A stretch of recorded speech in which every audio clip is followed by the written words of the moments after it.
Извршен директор на странска компанија која само е регистрирана во Дубај, која не плаќа данок, може слободно си го собира профитот, а може да работи само во рамките на индустријската зона или надвор од границите, има странски сопственици и акционери.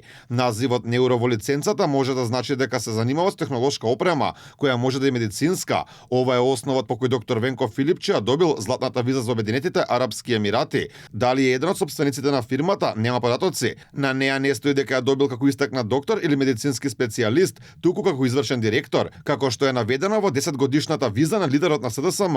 Таа е добиена преку само спонзорирање на престојот, независно од работодавач или компанија, што овозможува слободно да живеете и работите во Емиратите.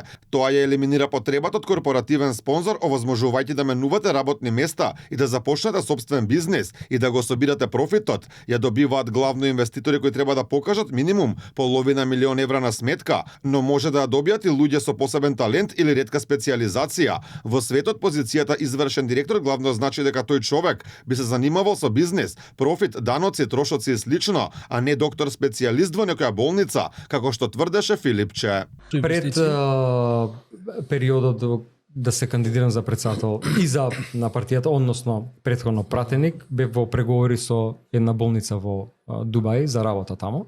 И добро напредуваа преговорите, дури и завршија една форма на валидација на документите, меѓутоа тој процес сега практично е ставен на стендбај. Во лиценцата на Венко Филипче стои дека фирмата е регистрирана во слободната економска зона Рас Ал Кајман. На нивниот сајт во делот успешни приказни воопшто не стои било каква болница, што не значи дека некој странски инвеститор, на пример од Македонија, не би можел да ја изгради.